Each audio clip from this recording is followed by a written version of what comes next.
ความสำคัญของเมล็ดพันธุ์ก็คือเมล็ดพันธุ์คืออาหารคือชีวิตใช่ไหมแต่วันนี้เราเหลือเมล็ดพันธุ์บนโลกใบนี้น้อยมากนะครับงานสำรวจครั้งสุดท้ายที่อเมริกาเมื่อปีที่แล้วเขาพบว่าหลังจากปฏิวัติเขียวเป็นต้นมาจนถึงปัจจุบันก็ประมาณ100 ปีครับกว่า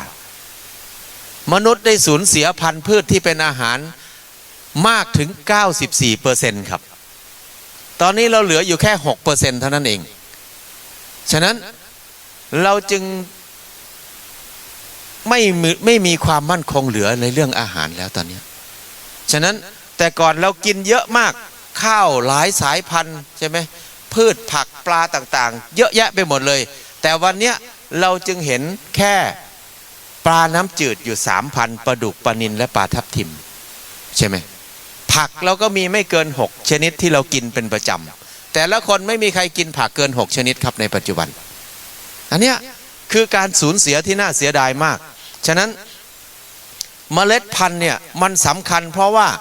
มันคือมรดกชีวิตที่ปู่ย่าตายายเราคัดเลือกสิ่งที่ดีที่สุดและส่งต่อมาให้เราฉะนั้นที่เรามีอยู่มีกินทุกวันนี้เป็นบุญคุณของปู่ย่าตายายเราทั้งหมดเลยเขาคัดเลือกมะม่วงที่ดีที่สุดมะขามที่ดีที่สุดมะพร้าวที่ดีที่สุดข้าวที่ดีที่สุดไก่ที่ดีที่สุดอะไรที่ดีที่สุดแข็งแรงที่สุดรสชาติดีที่สุดโตดีที่สุดเขาจะส่งต่อมาเก็บรักษามาจนถึงรุ่นพวกเรา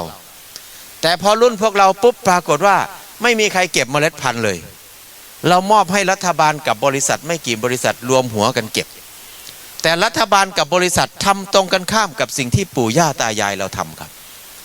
เขาคัดเลือกพันธุ์ที่อ่อนแอที่สุดอยู่เองไม่ได้โดยธรรมชาติครับต้องใช้ปุ๋ยมากขึ้นใช้ยามากขึ้นต้องใช้น้ำมากขึ้นดูแลมากขึ้นโตเองโดยธรรมชาติไม่ได้เลยแล้วเขาคัดเลือกพันธุ์ที่รสชาติแย่ที่สุดไม่มีอะไรอร่อยเลยครับตอนนี้ไก่ก็จืดปลาก็จืดผักก็จืดผลไม้ก็จืดไม่มีอะไรที่มีรสชาติดีเลยและทุกอย่างให้ผลผลิตสูงภายในเวลาอันรวดเร็วแต่ไม่มีสารอาหารเท่าที่ควรครับอันนี้คือพันธุ์ที่เราเหลืออยู่ฉะนั้นวันนี้เราจึงทำงานหนักมากเพื่อหาเงินซื้ออาหารที่ไม่มีคุณค่าทางอาหารกินทุกอย่างที่เรากินมันเหมือนฟองน้ำครับไม่มีสารอาหารรสชาติบอกถึงสารอาหารที่มีอยู่ในอาหารนะครับคนไทยสมัยก่อนนี่เรากินรสฝาดรสขมรสเปรี้ยวรสจืดรสเค็ม